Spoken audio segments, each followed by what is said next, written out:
ሰላም ጤና ይስጥልኝ የተከበራችሁና የተወደዳችሁ ተመልካቾች እንደምቆይታችኋል ከብስራት ኤፍኤም የዩቲዩብ ቻናላችን የዕለተ ረቡዕ የብስራት ኮምቦ ፕሮግራም ነው ተጀምሯል። ተፈራ ታመነ ከመላው የስቱዲዮ ባለሙያዎች ጋር የጋራ ጊዜን የማሳለፍ ይሆናል። እስከ ቆይታችን ፍጻሜ ድረስ አብራችሁን ትቆዩ የአክብሮት ግብዣችን ነው። በቆይታችን ትላንት እንግዲህ ሌሊት ላይ የተሰማ አንድ ዜና አለ። አህጉር አፍሪካን በተመለከተ በቅርቡ የአፍሪካ ዋንጫ በሞሮኮ አስተናጋጅነት ተከውኖ እንደተጠናቀቀ ይታወቃል። ሴኔጋልም ሻምፒዮን ሆና የዚህ ውድድር ዓመት ባለክብር ብሔራዊ ቡድን ሆና ነበረ። ነገር ግን ሌሊት ላይ የተሰማው ዜና በዋንጫው እንደተነጠቀችና ለሞሮኮ መሰጠቱን ካፍ ማሳወቁን ዘገባ ወጣና ብዙዎችን ቀልብ የሳበ ጉዳይ ነበር። እሱን ያሉትን ጉዳዮች እናነሳለን። ሌላኛው ትኩረትን የሳበው ጉዳይ የአውሮፓ ቻምፒየንስ ሊግ የጥሎ ማለፍ የመልስ ጨዋታዎች ትናንት ተደርገው ነበር። እነዚህን ውጤቶች እናነሳለን። ዛሬ የሚከናወኑ ጨዋታዎችንም እንዳስሳለን። አብራችሁን ትቆዩ በአክብሮት ጋብዘናችኋል። ሴኔጋል እንግዲህ አፍሪካ ዋንጫዋን እንግዲህ መነጠቋ ነው ዘገባዎች የወጡት። እንግዲህ ከወራቶች በፊት በሴኔጋል አሸናፊነት እንደተጠናቀቀ የአፍሪካ ዋንጫ ይታወቃል። ታዲያ ሲመረምር ከቆየ በኋላ አሸናፊነቱ ለሞሮኮ መስጠቱ ውሳኔ እንዳስተላለፈ ነው የተገለጸው። ካፍ እንግዲህ አንቀጽ 82ን በመጥቀስ ነው ውሳኔው ማስተላለፉን ያሳወቀው። በአንቀጹ ላይም ማንኛውም ቡድን በመደበኛ የጨዋታ ክፍለ ጊዜ ወቅት ላይ ከዳኛው ፈቃድ ውጭ ዳኛው ጨዋታው ተጠናቋል የሚል ውሳኔ ከመወሰኑ ውጭ ከሜዳ ለቆ ከወጣ እንደ ተሸናፊ አሊያም ደግሞ ከውድድሩ ተሰናባች ሆኖ ይወሰናል የሚል አንቀጽ በመጥቀስ ነው ይህን ውሳኔ ያስተላለፈው። እና የሴኔጋል ብሔራዊ ቡድን በፍጻሜ መርሃ ግብር ላይ ሜዳ ለቀው መውጣታቸውን ተገቢ ያልሆነ ባህሪ አሳይቷል በሚል ነው እንደ ጥፋተኛ በሚል ይሄ ያቀረበው። ባስተላለፈው ውሳኔ መሰረት የሞሮኮ ብሔራዊ ቡድን የሴኔጋል ብሔራዊ ቡድን ያለ ዳኛ ፈቃድ ዳኛ ተጠናቋል ብሎ ውሳኔ ከማሳለፉ በፊት ሜዳ ለቀው ወጥቷል በሚል የሞሮኮ ብሔራዊ ቡድን በፎርፌ መልክ ማለት ነው 3-0 አሸናፊ እንዲሆን ይህን ውሳኔ እንደወሰነ የተገለጸው። አሁን ግራ ያጋባው ጉዳይ ውሳኔ ወይ ደግሞ ይህ አንቀጽ ተፈጻሚነቱ መቼ ነው መሆን ያለበት ነው? ውድድሩ ከተጠናቀቀ ከወራቶች በኋላ ወይስ ደግሞ ሕጉ አስቀድሞ የተጻፈና የረቀቀ ነው? ስለዚህ አንድ ብሔራዊ ቡድን የዳኛ ውሳኔ ሳይወሰን ሜዳ ለቆ የሚወጣ ከሆነ ወዲያውኑ ለምን ያክል ጊዜ ለቀው ከወጡ በኋላ የሚወሰን የሚለው ነገር ሂደቱ ይኖራል። ስለዚህ ሜዳ ለቀው ከወጡ በዚያው በጨዋታው ዕለት ሜዳ ለቃችሁ ስለወጣችሁ የዕለቱ ጨዋታ በሞሮኮ አሸናፊ ተጠናቋል የሚል ውሳኔ ነው ማስተላለፍ የነበረባቸው። ነገር ግን ይህን ያክል ወራት ከቆዩ በኋላ ውሳኔ ማስተላለፋቸው ነገሮች ግራ እንዲያጋቡ አድርጓል። የሴኔጋል እግር ኳስ ፌዴሬሽንም በቀጣይ ውሳኔውን ለማስቀየር ወደ ዓለም አቀፍ የስፖርት ገላጋይ ፍርድ ቤት በማቅናት እንግዲህ ይግባኝ እንደሚጠይቅ ቅሬታውን እንደሚያቀርብ ነው ዘገባዎች የሚያሳዩት። እንዲያውም ከሰሞኑ አንድ ዜና ወጥቶ ነበር።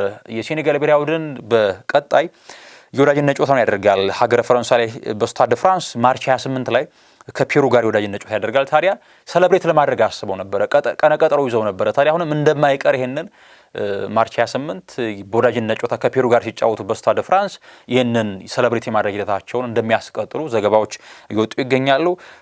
በርካታ የሴኔጋል ብሔራዊ ቡድን ተጫዋቾች ቅሬታቸውን በማህበራዊ ስር ገጻቸው ላይ እያጋሩ ይገኛሉ። የብሔራዊ ቡድኑ አምበልና መሪ ሳዲዮ ማኔ በዚያም በለቱ ፐርፎርማንሱ እጅግ አስደናቂ ነበረ። ሳዲዮ ማኔ ዓለም እውነተኛውን አሸናፊ ያውቃል ሲል ሐሳቡን አጋርቷል። በዚህም ምክንያት ቅሬታውንም ገልጿል። እንግዲህ ዓለም እውነተኛውን አሸናፊ እንደሚያውቅ እናም የካፍ ውሳኔን ተከትሎ በርካታ የብሔራዊ ቡድኑ አባላት እንዳስቆጣ ሙሳኒ አኪቴም እንደዚሁ ውሳኔያችሁ ልክ እንዳልሆነ ኑቶሎና ሜዳሊያን ውሰዱ እስከ ማለት እንደዚሁ የደረሰበት አጋጣሚ ነው ያለው። ሳዲዮ ማኔም ጨምሮ በአፍሪካ እግር ኳስ እንዳዘነ እንደዚሁ ጠቅሷል። እናም በጣም እንደተበሳጨ በውሳኔው ማዘኑን ገልጾ ሳዲዮ ማኔ ለሴኔጋል ሳይሆን በአፍሪካ እግር ኳስ ነው፣ ደጋፊዎች ፍትሐዊና ክብርን ይፈልጋሉ ሲል ሀሳቡን ሰጥቷል።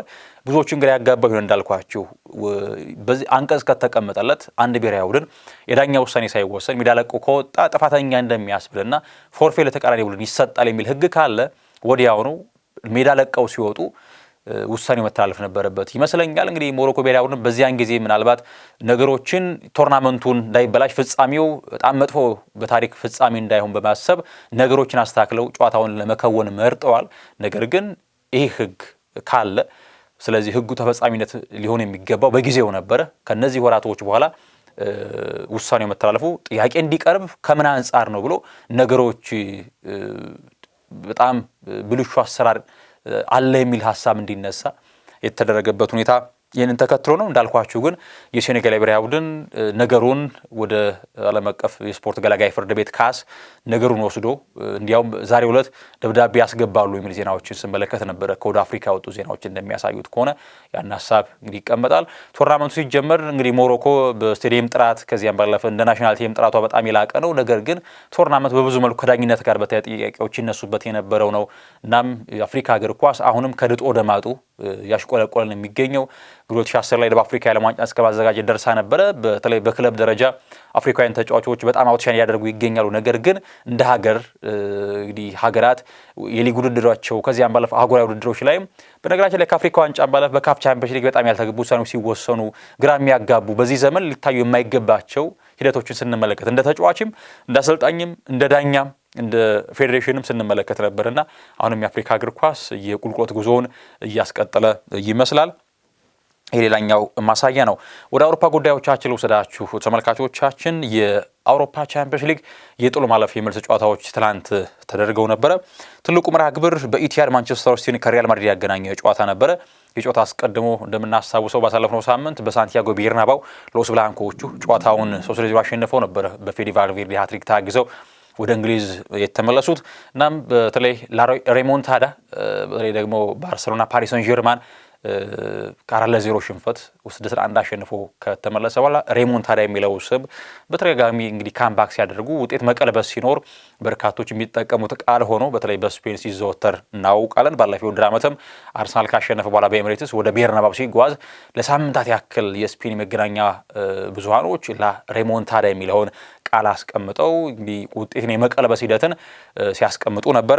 ታዲያ ይሄ እንዴት ይፈጠር ይሆን ማንቸስተር ሲቲ ምን ያስመለክት የሚለውን ሀሳብ ይነሳ ነበረ። አስቀድሞም ከዚህ በፊት ፔፕ ጓርዲዮላም የተቻላቸው ሁሉ እንደሚያደርጉ እንግዲህ በርናርዶ ሲልቫም እነሱ ማድረግ ከቻሉ እኛም ለማድረግ አይከብደንም የሚል ሀሳብ ሰጥቶ ነበረ።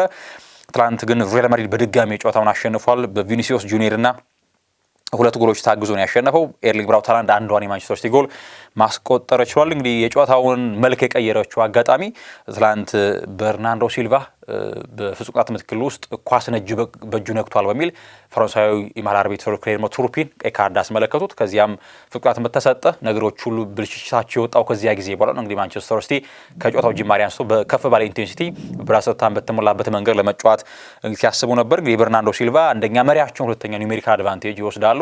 ለማገገም የሚታትር ቡድን ተጫዋች በቀይ ሲወጣበት በዚያ ላይ እንግዲህ ሪያል ማድሪድን በነገሮችን በተረጋጋ ስሜት ነበር ሲጫወት የነበረው። ምክንያቱም በአቻ ቢጠናቀቅ ምንም የሚያጣው ነገር የለም። አስቀድሞ በቤርናባው 3 አስቆጥሮ ተመለሰ። ትናንት ግን በድጋሚ ሪያል ማድሪድ ጨዋታውን አሸንፎ ወጥቷል። አልቤሎዋም ሀሳቡን ሰጥቷል ማንቸስተር ሲቲን ከወዲሁ ስለማሰናበቱ።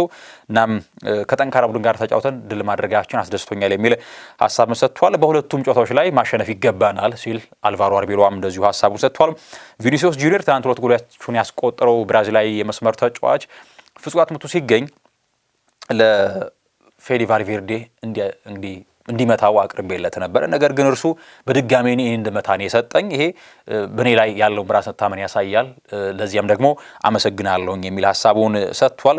ሪያል ማድሪድ እንግዲህ በኖካውት ሂደት ላይ በ5 ዓመታት በ4 ጊዜ ነው ማንቸስተር ሲቲን ማሰናበት የቻለው ከቻምፒየንስ ሊግ በጥቅሉ ውጤት በአንድ ዓመት 6-5 በደርሶ መልስ አሸነፈው። ከዚያም 4 አቻ የተጠናቀቀ ነበረ 6-3 እንደዚሁ። አሁን ደግሞ እንደዚሁ 5-1 እናም ደጋግሞ ከአውሮፓ ቻምፒየንስ ሊግ መድረክ ማንቸስተር ሲቲን የሚያስወጣው በቅርብ ዓመታት ሪያል ማድሪድ ሆኖ እየተመለከት ነው እንገኛለን። ሪያል ማድሪድን በቀጣይ ባየር ሙኒክን የሚገጥመው ምክንያቱም ባየር ሙኒክ መቼም ከ6-1 ውጤቱ ይቀለበስበታል ተብሎ አይጠበቅም አትላንታ ካለው ጥራት የተነሳ። ስለዚህ በቀጣይ ሌላ ትልቅ ቡድኖችን የሚያገናኝ በአውሮፓ መድረክ የክብር መዝገቡ ስማቸው ያለ ቡድኖችን ያገናኛል በጥሎ ማለፍ። ትላንት ግን ሪያል ማድሪድ ጨዋታውን አሸንፎ ወጥቷል። በድምር ውጤትም ትላንት አሸንፎ ነው ጥሎ ማለፉን የተቀላቀለው ወደ ሩብ ፍጻሜው። ሌላኛው መርሃ ግብር በኤምሬትስ አርሰናልን ከባየር ሊቨርኩሰን ያገናኘው የጨዋታ መርሃ ግብር ነው። ከሳምንት በፊት በሀገረ ጀርመን በባየር አሬና ባየር ሊቨርኩሰን ከአርሰናል 1-1 ነበረ ጨዋታቸው ማጠናቀቅ የቻሉት። ትናንት የመልስ ጨዋታ ይጠበቅ ነበር። ምክንያቱም ሊቨርኩሰን ደጋግመው እንግዲህ ሁልማንድ በናሽናል ቲም ደረጃ ነበር የምናውቃቸው ሊቨርኩሰን አሰልጣኝ። ነገር ግን ወደ ሊቨርኩሰን ከመጡ በኋላ ቴናግን በመተካት በጣም ጥሩ ቡድን ገንብተዋል። ትልቅ ተጫዋቾቻቸውን አጥተዋል። በነገራችን ላይ እንግዲህ ፍሎሪያን ቬትስ፣ ግራኒት ዣካን የመሳሰሉ ጥራት ያላቸው ተጫዋቾችን ከአማካይ ክፍል እንኳን ያጡበት አጋጣሚ እንዳለ ስንመለከት እንግዲህ ጀርሚ ፍሪምፖንግ ሌላኛው የሚጠቀሰው ተጫዋች ነው። እንግዲህ አሌክስ ግሪማልዶ ብቻ ነው በዚያ በስብስብ ውስጥ የሚገኘው ከዚያ ከስኬት እንግዲህ ሂደት ውስጥ ከምናውቃቸው። እርግጥ ነው ሮበርት አንድሪችም ስኩዌል ፓላሲዮስ የሚገኛሉ። ትናንት በኤምሬትስ ጨዋታው ይጠበቅ ነበረ። ለውጦችን አድርገው ነበር ወደ ሜዳ የገቡት በአርሰናል በኩል ቤን ዋይት ዩሬን ቲምበርን ጉዳት ላይ ያለውን ቲምበርን በመተካት በቀይ ፉልባክ ላይ የተሰለፈ ተጫዋች ነበረ። ከዚያም ባለፈ ሊያንድሮ ትሮሳርድ ከሰሞኑ በጉዳት በስብስቡ አልነበረም። ትናንት ቋሚ 11 ውስጥ የተሰለፈ ተጫዋች ነበረ። እናም ከጨዋታው ጅማሬ አንስቶ አርሰናል በጣም ብልጫ ነበረው። በጣም በድፍረት የተሞላ ከአማካይ ክፍል ጀምሮ ፊት መስመር ድረስ በጣም ንቅት ባለ ስሜት ነበር ይጫወቱ የነበረው። በጣም ፍሎ ያለው ኢንቴንሲቲው በጣም ከፍ ያለ በእያንዳንዱ ጨዋታ ፍሎ ላይ በጣም አስፈሪ ቡድን ነበረ። ትናንት አርሰናል በተደጋጋሚ ጎሎችን ይፈትሽ ነበር የሊቨርኩሰንን የግብ ክልል። እናም ትላንት ጨዋታውን አሸንፎ ወጥቷል። አርሰናል 2-0 ነው ማሸነፍ እየቻለው። ትላንት የተቆጠሩትን ጎሎች ኤብሪች ኤዜና ዲክላን ራይስ ናቸው ያስቆጡ። በጣም ሁለት ግሩም ጎሎችን ተመለከትን ትናንት በኤምሬትስ። ባለፉት ሳምንታት አርሰናል በተለይ ዳርክ አርትን የሚጠቀም ነው ከቆመ ኳስ ከዚያም ባለፈ በመከላከል ጥንካሬው እንጂ በጣም የፖሴሽናል ፕሌይንግ ከዚያም ባለፈ የማጥቃት ባህሪ ያለው ሜንታሊቲው እንደዚህ አይደለም የሚል ወቀሳን ከተለያዩ ወገኖች ሲሰነዘር ነበር። ነገር ግን ትናንት አርሰናል ፍጹም ብልጫን ወስዶ ነበረ ማሸነፍ እየቻለው። ተደጋጋሚ ድሎችን ፈጥሮ ነበረ። በተለይ ግብ ጠባቂው በሊቨርኩሰን በኩል ደጋግሞ ኳሶችን ባያመክን ኖሮ አርሰናል 4 እና 5 ጎሎችን አስቆጥሮ በሰፊ ልዩነት ባሸነፍ ይችል ነበረ። በተለይ ደግሞ ትናንት ኤብሪች ኤዜ እጅግ አስደናቂ ጎል ነው ማስቆጠር እየቻለው። በጣም በድንቅ ሁኔታ ነው የግል ክህሎቱን እንግዲህ እንደዚህ አይነት አጋጣሚዎችን ከኤዜ ውጭ በአርሰናል ቤት ለማድረግ የሚችል ተጫዋች ስለመኖሩ እርግጠኛ አይደለሁም። በጣም አስደናቂ ጎል ነው 36ኛው ደቂቃ ላይ ማስቆጠር እየቻለው። ዴክላን ራይስም በሁለተኛው አጋማሽ በጥሩ መንገድ ኳስ ከነጠቀ በኋላ ድሪብል አደረገ። ቤንድ አድርገው ነው በጥሩ መንገድ መሬት ለመሬት ኳሱን አሻግሮ ማስቆጠር እየቻለው። ትናንት ኤብሪች ኤዜ የመጀመሪያ የአውሮፓ ቻምፒየንስ ሊግ ጎሉን ነው ማስቆጠር እየቻለው። እናም በአርሰናል ማሊያ ደጋግሞ ጎሎች ሲያስቆጠር ስንመለከት ነበር ዘንድሮ። ነገር ግን ትናንት ድንቅ ጎል በአስደናቂው ቻምፒየንስ ሊግ ምሽት ማስቆጠር ችሏል። ኤብሪች ኤዜ ከቲዮ ዋልኮት 2012-13 በኋላ እንግሊዛዊ ተጫዋች ሆኖ በአርሰናል ቤት ማለት ነው በ4 ውድድሮች ላይ ጎል ያስቆጠረ የመጀመሪያው ተጫዋች ሆኗል። ይህ ተጫዋች በአውሮፓ ቻምፒየንስ ሊግ፣ በፕሪሚየር ሊግ፣ በኤፍኤ ካፕ እና በካራባኦ ካፕ ጎል ያስቆጠረ እንግሊዛዊ ተጫዋች መሆን ችሏል እና ምናልባት በቀጣይ በናሽናል ቲም ቶማስ ቱኸል ጥሪ ሊቀርብለት እንደሚችል ይጠበቃል። ሌላኛው ራት መነሳት ካለበት በጣም በድፍረት ነበር ትናንት አርሰናል ይጫወት የነበረው። ትሮሳርድ ከጉዳት የተመለሰ አይመስልም ነበር። እርግጥ ነው በአንዳንድ ሁኔታዎች ላይ የመጓጓት ስሜት ስንመለከትንበት ነበረ። እርግጥ ነው ምናልባት ካልተሳሳት ከ2006 በኋላ ጎል ማስቆጠሩን እናም ያ ስሜት ይንጸባረቅ ነበር ትናንት በዚህ በቤልጂያኑ የመስመር ተጫዋች ላይ ጎል ለማስቆጠር እጅግ የተራበ ይመስል ነበረ። ደጋግሞ ሲሞክር ነበረ። በአንዳንድ አጋጣሚ ለጓደኞቹ ማቀበል እየነበረበት ሲሞክርም ስናስተውለው ነበረ። ሌላኛው ቡካዮ ሳካ አሁንም ወደ ሪትም ለመመለስ በጣም እጅግ የተቸገረ ተጫዋች ሆኗል። እርግጥ ነው እንግዲህ ቤን ዋይት የቀኝ ፉልባክ ሆኖ ሲጫወት ጥሩ ሊንካፕ አላቸው ከቡካዮ ሳካ ጋር። ትላንትም በአንዳንድ አጋጣሚዎች ላይ ይህንን ኬሚስትሪያቸውን ስንመለከት ነበረ። ነገር ግን ቡካዮ ሳካ ከዚህ ቀደም በምናውቀው የጣት ደረጃው ልክ አይደለም የተቀመጠው። ድሪብሎቹ ይበላሻሉ፣ ውሳኔዎቹ ልክ አይደሉም። እርግጥ ነው በአንዳንድ አጋጣሚዎች ላይ በተፈጥሯዊ ባልሆነ እግሩ ለጎል ሲሞክር ነበረ። ያም ስኬታማ መሆን ያልቻለበት አጋጣሚ አለ። ቪክቶር ዮኬሬሽ ትላንት በጣም ጥሩ ምሽት ካሳለፉት የአርሰናል ተጫዋቾች ካለ አንደኛው ነበረ። እርግጥ ነው ጎል አላስቆጠርም፣ ነገር ግን በእንቅስቃሴ ረገድ ቡድኑን ያግዛል። ከዚያም ባለፈ ከዚህ ቀደም ከነበረው በሊንካፕ ጥሩ የመጫወት ክህሎትን ስንመለከት ነበረ ትላንት በቪክቶር ዮኬሬሽ በኩል። ሌላኛው ጠንካራ የመከላከል መዋቅራቸው ነው። በተለይ ፒየሮ ሂንካፔ ከጨዋታ በጣም አውትሻይን እያደረገ የሚገኝ ተጫዋች ነው። ሚኬል አርቴታ ወደ ኤምሬትስ ሲመጣ እንግዲህ ተጫዋቹ በቅርብ በአርሰናል ደጋፊዎች የሚወደድ ተጫዋች ሆኗል ብሎ ሲናገር ነበረ። አሁን ላይ በዚህ ኢኳዶራዊ ተጫዋች የአርሰናል ደጋፊዎች ፍቅር የወደቁ ይመስላል። በጣም ታጋይ ነው። ከዚያም ባለፈ ከኳስ ጋር በምቾት ይጫወታል። እናም ለአርሰናል የመከላከል መዋቅር ሌላ ተጨማሪ ጉልበትና ኃይል ሆኖ ነው የመጣው ፒየሮ ሂንካፔ። እናም በየጨዋታው ከፍ ያለ ሬቲንግ የሚሰጠው ተጫዋችም ሆኗል። ትናንት የቀድሞ ክለቡን ነበረ መግጠም የቻለው እና አርሰናል በድምር ውጤት ትናንት 3-1 አሸንፎ ነው ለቀጣይ ጨዋታ መድረስ እየቻለው። አርሰናል በድል ጨዋታውን ተወጥቷል። ሌላኛው መርሃ ግብር በስታንፎርድ ብሪጅ ቼልሲን ከፓሪስ ሰን ጀርማ ያገናኘ የጨዋታ መርሃ ግብር ነበረ። ባሳለፍነው ሳምንት ፓርክ ዲ ፕሪንስ ላይ ቼልሲ ወደ ፈረንሳይ ተጉዞ በነበረው መርሃ ግብር መጥፎ አልነበረም። በእንቅስቃሴ ረገድ ሜዳ ላይ ውጤቱና ከዚያም በላይ ቼልሲ ፐርፎርማንስ ለየቅል ነበሩ። በጣም ጥሩ ፐርፎርም አድርገዋል። ነገር ግን በውጤት ረገድ 5-2 ተሸንፈው ነበር የተመለሱት። ትናንት ታዲያ እንዴት ባለ መንገድ ይጫወታሉ? ሊያም ሮዚኔርም ከዚያም ባለፈ ጆዋ ፔድሮም በተቻላቸው መጠን ጎሎችን አስቆጥረው ለማለፍ እንደሚሞክሩ ሀሳብ ተጠነግን። ነገር ግን ገና በጊዜ ነበረ ቅስማቸው የተሰበረው ሰማያዎቹ። ገና በ6ኛው ደቂቃ ጆርጂያዊ የመስመር ተጫዋች ክቪቻ ክቫራትስኬሊያ ጎል አስቆጥሮ መሪ ሆነ። ብዙም ሳይቆይ ደግሞ ባርኮላ በጥሩ መንገድ ጎል አስቆጠረና ለፓሪዚያኖቹን ወደ 2-0 እንዲመሩ ማድረግ ቻለ። በተለይ ሰለብሬት ያደረገበት መንገድ ባርኮላ የቀድሞውን የቼልሲ ተጫዋች ዲዲዬ ድሮግባ የሚያስታውስ ነበር። እጆቹን እየዘረጋ ሰለብሬት ያደረገበት መንገድ። ከረፍት መልስ ማሂሩ ጎል አስቆጠረና 3-0 ነው ያሸነፈው። በድምር ውጤት ቼልሲ በጣም እጅግ አስደንጋጭ ውጤት ነው የገጠመው። 8-2 ነው የተሸነፈው ቼልሲ በድምር ውጤት። እርግጥ ነው እንግዲህ ሊያም ሮዚነር ገና በአዲስ መልክ ቡድኑን እየገነቡ እያዋቀሩ ይገኛሉ። ያም ቢሆን ግን ካላቸው ጥራት አንጻር በዚህ ልክ በደርሶ መልስ መሸነፋቸው ቡድኑ አሁንም ጥያቄ ምልክት ውስጥ እንዲገባ አድርጎታል። ኪሊያን ምባፔ ብቻ ነው 18 የጎል ተሳትፎ ያለው በቻምፒየንስ ሊግ ከ2025 በኋላ። ከእርሱ በመቀጠል ክቪቻ ክቫራትስኬሊያ 16 ያክል ጎል ተሳትፎችን አድርጓል። ይህ ጆርጂያዊ ተጫዋች ከደቡብ ጣሊያን ናፖሊ መጥቶ ወደ ፓሪስ ካመራ በኋላ ለመላመድ ጊዜ አልፈጀበትም። ጥር ላይ ነው የመጣው። ጥር ላይ ከመጣ በኋላ ለፓሪስ ሰን ጀርማ ባለፈው ውድድር ዓመት ሻምፒዮን መሆን በጣም ጉልህ ሚና ነበረው። ዘንድሮም በጣም አስደናቂ ሆኗል። በነገራችን ላይ አሁን ላይ እንግዲህ ምናልባት በግራ መስመር ላይ ሁለት ተጫዋቾችን ምረጥ ብባል ክቪቻ ክቫራትስኬሊያ ዓለማችን ላይ ካለው ምርጥ ሁለት የግራ መስመር ተጫዋቾች አንደኛው ሆኖ የሚቀመጥ ነው። በጣም ደፋር ተጫዋች ነው። ጥሩ ድሪብለር ነው። ከዚያም ፕሮዳክት የሚባል ተጫዋች ነው። ውሳኔዎቹ ዝንፍ አይሉምና በጣም ጥራቱን በፓሪሱ ክለብ እየተመለከትነው እንገኛለን። ከጨዋታውም በመጠናቀቅ በኋላ በጣም አስፈላጊ ምሽት ነበር ያሳለፍነው፣ በጣም በእጅጉ ደስተኞች ነን ሲል ክቪቻ ሀሳቡን ሰጥቷል። ሌላኛው በጊዜ የተደረገ ጨዋታ ነበረ። በሀገረ ፖርቱጋል ስፖርቲንግ ሊዝበንን ከቦዶ ግሊምት ያገናኘ ጨዋታ ነበረ።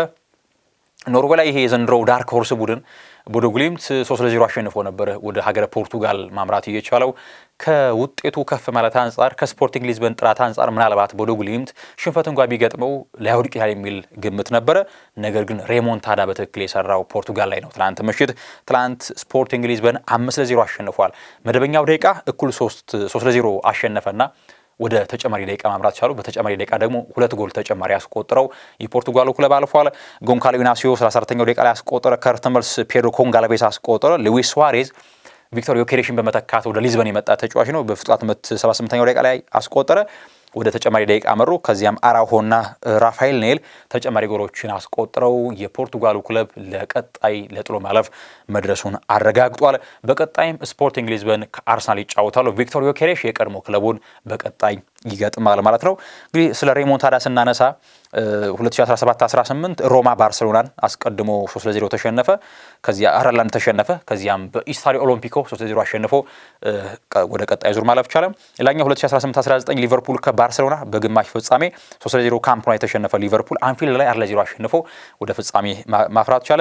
ሌላኛው ደግሞ 2003-4 የውድድር ዓመት ዲፖርቲቮ ላ ኮሩኛ ከኤሲ ሚላን የሚጠቀሰው ዓመት ነበረ። ይህም 4-1 ተሸነፈ። ከዚያም 4-0 በሁለተኛው ዙር አሸንፎ ላካሮኛ አለፈ።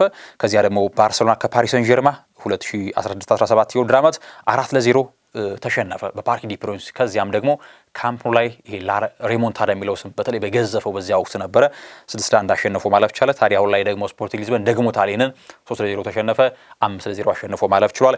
ነገር ግን ቦዶ በብዙ መልኩ ክብር የሚገባው ቡድን ነው። ያላቸው ሪሶርስ በጣም አነስተኛ ነው። የሚገርመው 50 ሚሊዮን ፓውንድ እንኳን አይሞላም ያላቸው የስኳድ የስብስብ የዋጋ ተመን። እናም በጣም አስደናቂ ጊዜ አሳልፈዋል። ማንቸስተር ሲቲና አትሌቲኮን በዚህ በሊግ ፌዝ ማሸነፍ ቻሉ። በኖካውቱ ደግሞ በሁለት ጊዜ የ3 ጊዜ ሻምፒዮኑን ኢንተር ሚላንን ማሸነፍ ቻሉ። በ5 ጨዋታ በቻምፒየንስ ሊግ ተከታታይ አሸንፈዋል።